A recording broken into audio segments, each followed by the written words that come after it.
Lakota Life, Episode 2, Threshold of Responsibility.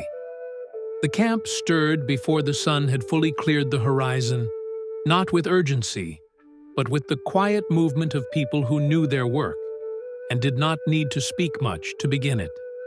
Smoke lifted from last night's fires as embers were coaxed back into breath. The river lay beyond the trees, a long band of dull silver in the early light. The land still held the cool of night. Stands like a wolf moved among the first awake. At 13, he was no longer expected to linger at the edge of the day. His father had woken him before the birds began their calls, pressing a hand to his shoulder, murmuring his name as one would speak to another man. There was no ceremony in the gesture. The day itself carried enough weight. He stepped out into the thin morning air and paused long enough to draw a slow breath into his chest. The smell of smoke and damp earth settled him. The camp was familiar in this hour, quieter than later in the day, when voices would carry and children would run between the lodges. Now, the movements were deliberate. An older man bent to stir a fire. A woman crossed the clearing with a bundle of hides folded against her arm. Somewhere nearby, a child stirred, and then settled again. His father had already gone ahead to the place where tools were kept. Stands like a wolf followed the path between the lodges, careful not to disturb those still sleeping. He carried nothing with him. The day would tell him what he needed to carry. Near the edge of the camp, the men who rose early gathered what they would need for the morning's work. A net that would be mended.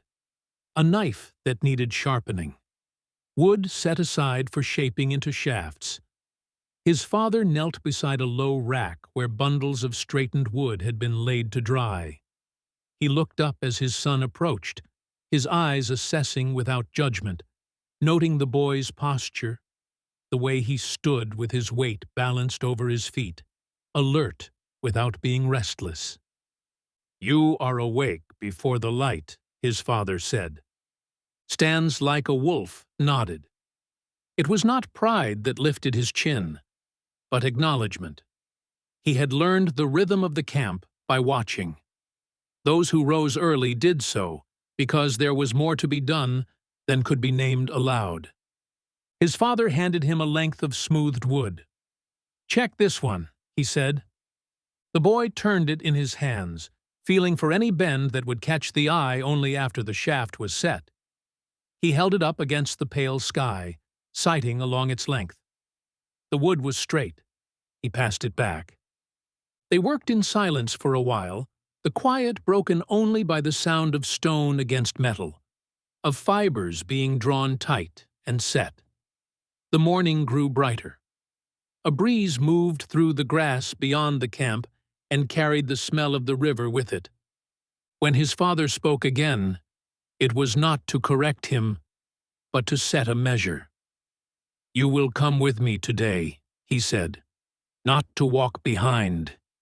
You will carry what you have prepared." The words settled in the boy's chest, with a weight that was neither heavy nor light. He had gone with his father before. He had followed, watched, learned. This was different. To carry what he had prepared was to place his work into the day's outcome. There would be no way to turn aside from the result of his own hands. He nodded again, more slowly this time. "I will be ready." His father's mouth curved slightly, not into a smile, but into something that held approval without softening. "Readiness is not the same as strength," he said. "You will learn the difference." The boy did not answer. He had begun to understand that some words were not meant to be met with others. They were meant to be carried and tested later, when the day placed weight against them. As the light grew, more of the camp came awake. Fires were tended. Water was brought. The sounds of work took shape, each movement fitting into the larger rhythm of the morning. Stands like a wolf remained where he was, working beside his father, aware that the day had already begun to measure him, even before he stepped beyond the circle of lodges. The sun lifted higher, and with it the camp grew louder in the way a river grows louder when it rounds a bend. Voices carried farther. Children moved between lodges. Dogs wove through the edges of work, sniffing at scraps and stepping aside when a hand waved them off. The morning had fully arrived. Stands like a wolf stayed near his father. They worked a short distance from the central fire, where the light was good and the ground firm enough to kneel without sinking. His father laid out what they needed with the care of a man setting a path. Shafts that had been straightened and smoothed, a small bundle of sinew, stone points wrapped in hide, and a handful of feathers set aside for fletching. A knife rested on the ground beside them, its handle dark from use. His father lifted one shaft and rolled it between his palms as if listening to it. Then he handed it to the boy. Stands like a wolf took it and did the same, turning the wood slowly, checking it against the line of his gaze. His father watched without interrupting. The boy's hands were not yet those of a man, but they were no longer the hands of a small child. They held steadier than they had a year ago. They knew how to pause when the work asked for patience. His father opened the hide wrap and revealed several points, each different in shape. He placed the first one on the ground between them. It was small, narrow, made for quick work and light bodies. "This is for birds," he said, "and for what runs small and close." He set another beside it, wider, with shoulders that would bite deeper. "This is for rabbits, and for what you may take near the edge of the trees." Then he lifted a third, heavier than the others, and held it in his fingers so the boy could see the thickness of it. The stone was shaped with care. It had weight. "This one is not for showing," his father said. "It is for what feeds more than one mouth." Stands like a wolf watched the point as if it were alive. It was not the stone alone that held his attention. It was the seriousness in his father's voice. His father set the point down and reached for a strip of sinew. "A man who thinks only of the largest animal will return hungry," he said. "Not because he is weak, but because he does not listen." The boy looked up at him. Listen to what? His father's gaze shifted toward the river beyond the trees. "Listen to the land," he said. "Listen to the season. Listen to the day. There are times when the water gives more than the grass. There are times when small game is the right answer. There are times when you must wait." He held the boy's eyes a moment longer. "You have watched," he said. "Now you must learn to choose." Stands like a wolf nodded, and they began to work. They bound the first point to its shaft, the sinew drawn tight and set with careful pressure. His father showed him how to keep the binding even, how to avoid gaps that would loosen when the shaft struck. The boy copied the motions, slower than his father, but with a seriousness that made time feel less important than correctness. When one arrow was finished, they set it aside and began another. The work was steady enough that his father's voice came now and then without breaking the rhythm. "When you go beyond the camp," he said, "you will carry more than arrows." Stands like a wolf kept his eyes on his hands. "What else?" "Your name," his father said. The boy's fingers paused. He did not look up right away. His name was not something he thought about often, not in the way he thought about the river or the wind or the shape of tracks in soft ground. His name was simply what called him, what placed him among the people. His father continued, as if he had spoken into the boy's silence on purpose. I did not choose it alone, he said. Your mother saw something in the days after you came to us.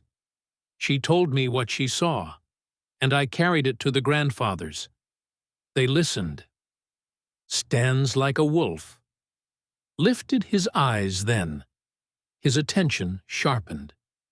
His father picked up a finished arrow and held it across his palms. In your mother's telling, the camp was still quiet. The sun had not yet warmed the hides. She stepped outside and saw a wolf standing apart from its pack. Not distant, not leaving, only placed where it could see what others did not. It did not move with hunger. It did not prowl. It watched. His father's gaze rested on the boy's face, as if measuring how the story landed. They said the wolf was not separate, his father went on. It was guarding. It was listening. It was ready to move if danger came. They said a boy with a heart like that would not seek to stand above the people. He would stand so the people could remain safe.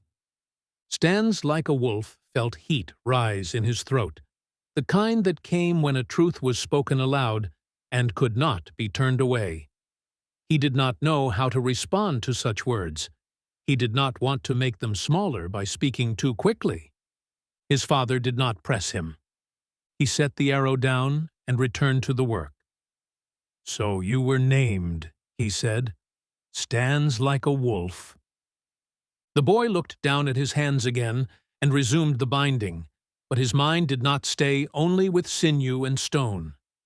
The image of the wolf stayed with him, standing slightly away, not to leave, but to see, not to be admired, but to be useful. A gust of wind moved across the camp and lifted the edge of a hanging hide. Stands like a wolf glanced up, instinctively tracking the movement. His father's eyes followed his, and he gave a small nod, as if the boy had proven something without knowing it. They finished another arrow. His father gathered the completed ones and placed them carefully into a hide quiver. He did not count them aloud. He only checked that the points were secure, that the shafts were true. When he stood, he offered the quiver to his son. Stands like a wolf took it with both hands. The weight surprised him, not because it was heavy, but because it felt like a promise, a thing made for purpose. His father touched the quiver once, brief as a heartbeat. Not every day will bring what you hope, he said, but you can carry what you have prepared. That is your part. Stands like a wolf nodded. He could feel the edges of the day sharpening around him. The work was no longer practice. It was preparation. The path toward the river curved away from the camp, narrowing as it passed through low brush and stands of young trees.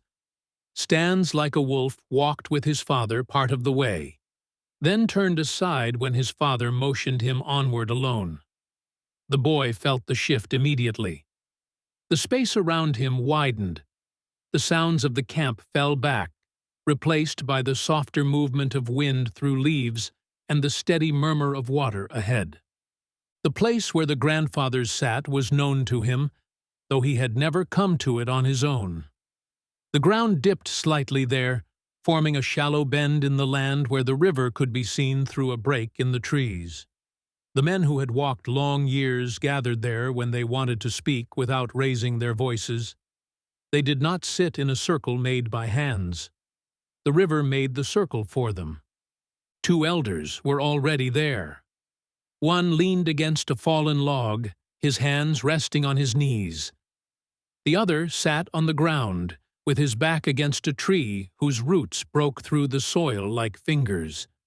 They did not speak when Stands like a wolf came into view. They watched him approach. He slowed his steps and stopped a short distance away. He bowed his head slightly, not as a gesture of submission, but as acknowledgement. His father had taught him that a greeting did not need to be loud to be heard. "Tunkashila," he said, the word carrying the shape of respect more than the weight of sound. The elder by the tree lifted his hand, palm open, inviting him closer. "Come," he said. "The river is not shy." Stands like a wolf stepped forward and settled on the ground where he could see them both. He did not cross his legs in the way children did.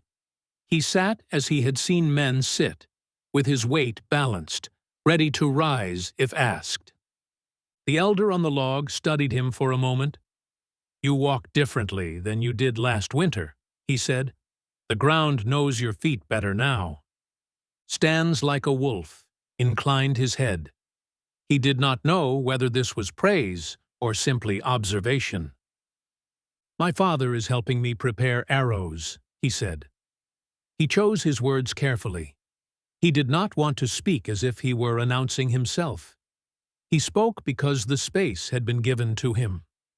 "He has shown me which points are made for birds, and which are made for larger animals." The elder by the tree nodded slowly. "It is good to learn the shape of what you carry," he said. The elder on the log added, "It is also good to learn when not to carry it." Stands like a wolf waited. The river moved beside them, its surface broken by small ripples where branches dipped into the current. "There are boys who think the day measures them by the size of what they bring back," the elder on the log said. "They return with heavy shoulders and empty hands when the land does not answer their hunger." The boy felt the words settle in him. He thought of the larger stone point his father had shown him, the weight of it in his palm. "The land does not answer the same way each season," the elder by the tree said. "The river feeds when the grass grows thin. The grass feeds when the river runs low. Small game keeps a camp moving when larger animals are carrying their young. There is a time for each kind of taking." Stands like a wolf listened. He had heard pieces of this before, in fragments, in the way adults spoke when they did not know a child was listening. But here the words were not drifting past him. They were being placed into his keeping. The elder on the log leaned forward slightly. "If you return with nothing from the hunt, do not carry that as failure," he said. "Carry it as a message. The day is telling you where to look next." The boy nodded once. The river made a soft sound against the bank, as if marking the space between one thought and the next. "My father said I must learn to choose," Stands like a wolf said. The elder by the tree smiled, the lines of his face deepening. "Your father has chosen his words well," he said. "Choosing is not only deciding what to take, it is deciding when to wait." The elder on the log lifted his hand and let it rest again on his knee. "A man who listens to the land does not walk alone," he said. "Even when he goes out by himself, he carries the people with him. He carries the seasons. He carries the river's memory of the last dry year, and the grass's memory of the last long winter."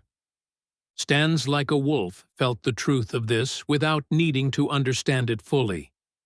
The words settled into him like stones placed along a path, markers he would pass again later.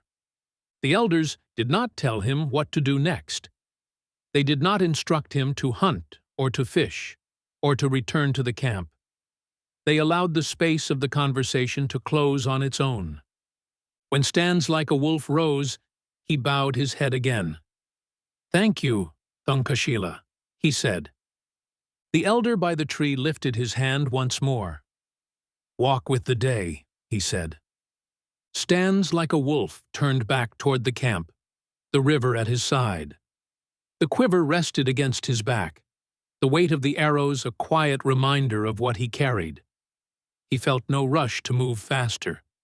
The path was the same one he had walked before, but he sensed that he was walking it with a different listening now. By late summer, the river no longer spread wide along its banks. The water had drawn in on itself, leaving narrow channels where the current moved in slow, dark folds. Along the edges, the mud held the prints of birds that came to drink in the cooler hours. In the deeper bends, the water kept its shadow. Stands like a wolf came to the river alone, as he had learned to do when the days stretched long and the sun pressed down on the open ground. He did not carry a net. The river had taught him that when the water ran low, what moved along the bottom came closer to the edges. He set his lines where the current folded around roots and stones, each line anchored with care, the bait placed where the slow water gathered what the river held. He did not wait with the lines in his hands. After setting them, he walked the length of the bank, noting where the reeds thinned and the ground dipped toward deeper water. He left the lines to the hours that would pass without him. Some days he returned before the sun had reached its height. Other days he left them until the light softened again. The river answered in its own way. When he lifted the lines, he felt for the weight that meant the water had given something back. When there was nothing, he did not stand long in the heat, staring as if the river might be coaxed into changing its mind. Away from the water, the grass held fewer signs of larger animals in this season. He did not go out looking for what the land was not ready to offer. The rabbits moved through the tall growth in summer, but he turned his eyes from them. The old men had spoken of times when the meat was not clean, and he carried their words with him when he walked. Instead, he moved through the edges of the trees where birds broke from cover when he came too near. Grouse burst from the brush with a sound like wind tearing through leaves. Pheasant slipped low through the grass before lifting into the air. When he took one, he did so with care, choosing the moment when the bird's movement gave him a clean line. He did not loose arrows into the brush for the sake of movement alone. He carried only what he meant to carry back. Along the higher ground beyond the river, the berry bushes had begun to darken.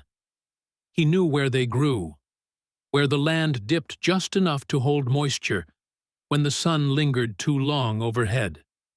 He did not strip the bushes bare. He took what he could carry and left the rest to ripen for those who would come after him.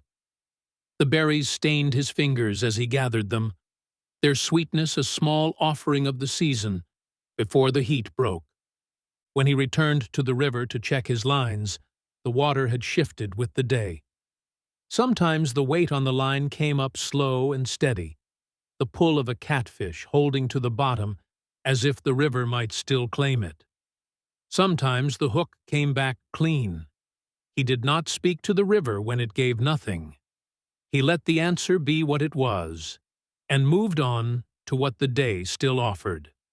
By the time he turned back toward the camp, the weight he carried was not heavy, but it was enough to matter. Fish bound together with a strip of sinew, a bird slung across his back, a small bundle of berries held in the fold of his wrap. The elder's words moved with him as he walked. There was a time for the river. There was a time for the grass.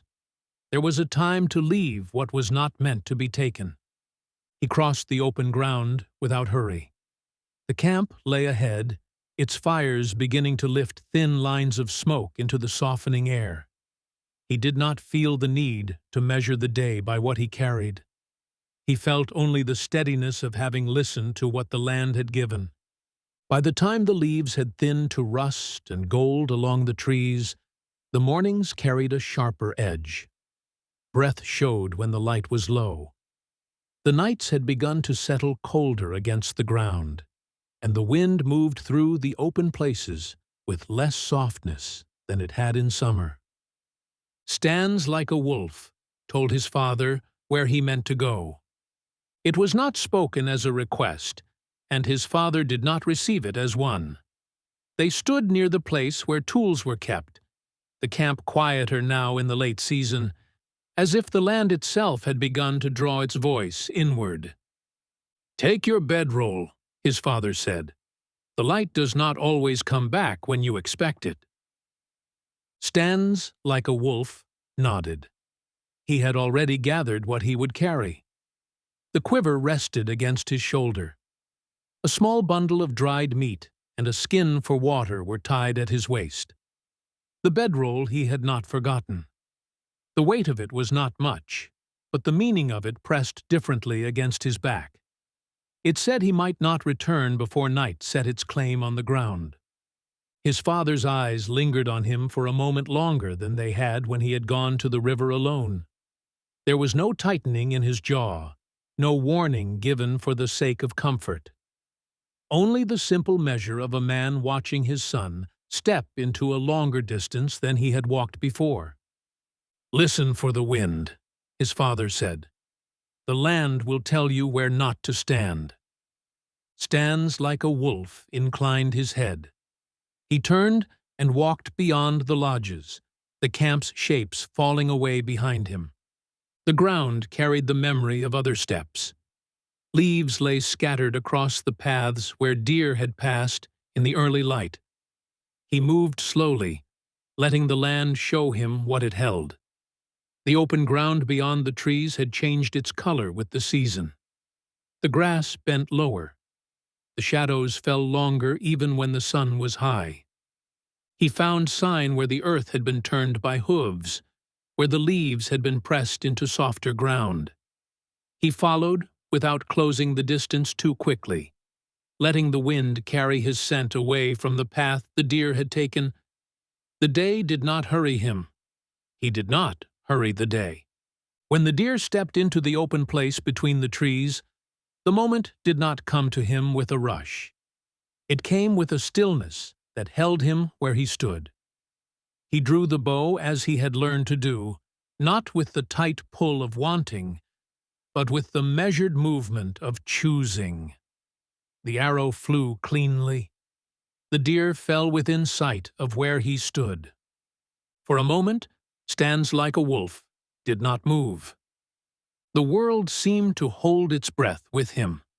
The wind passed through the branches overhead, and the leaves whispered against one another as if they had not noticed what had changed on the ground below. He went forward and knelt beside the animal. He placed his hand against the warm hide, steadying himself to the weight of what had been given. He did not speak loudly. The words he offered were meant for the space between himself and the life that had ended. "Thank you," he said, his voice low.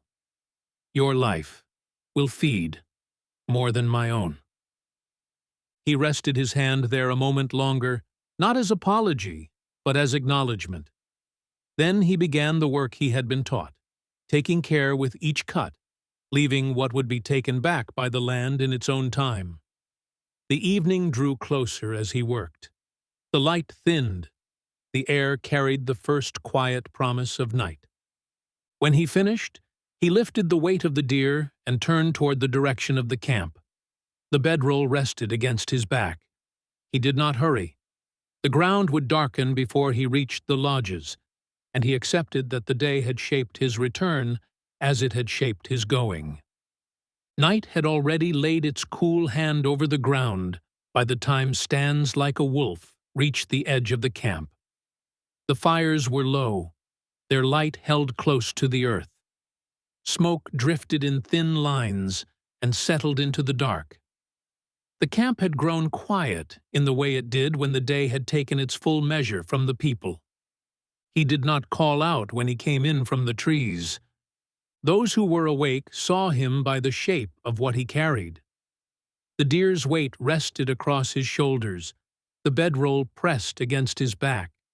He moved steadily, not with the stiffness of pride, but with the careful balance of someone who knew he was carrying more than he would keep for himself. His father was among the first to meet him.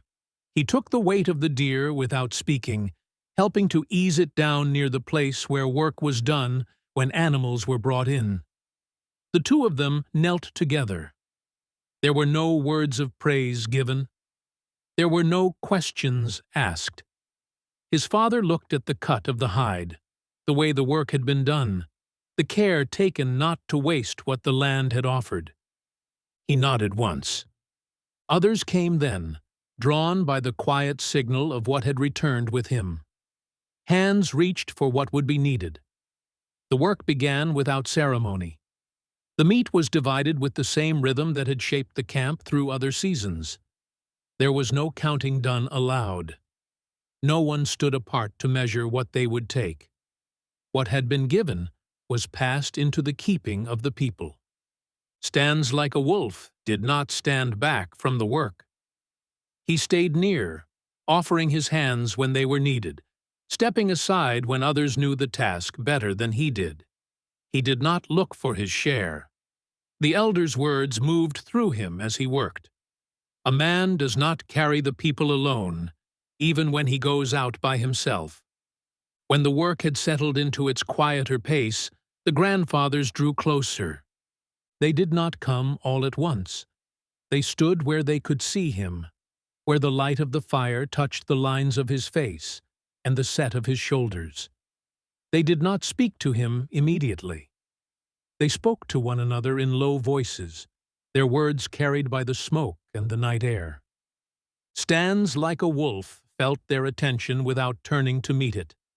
He continued to work as he had been, steady in his movements, unhurried by the weight of being seen. At last, one of the elders lifted his hand. "Come," he said. Stands like a wolf rose and stepped forward. The circle of light held him in its edge. He stood as he had stood by the river when he spoke to the grandfathers, balanced, ready to listen. The elder's voice carried without needing to be raised. "We have watched how you return," he said. "Not only today. We have watched how you take what the land gives and how you leave what is not meant to be taken. We have watched where your hands place what you bring back." Another elder spoke then, his voice roughened by years. "You did not come in with hunger for your own name. You came in with food for the people." The night held quiet around them. The fire shifted and sent a small scatter of sparks upward, where they disappeared into the dark. "You were named Stands like a wolf when you were young," the first elder said. "A watcher. One who stands where he can see what others may miss." The elder by his side inclined his head.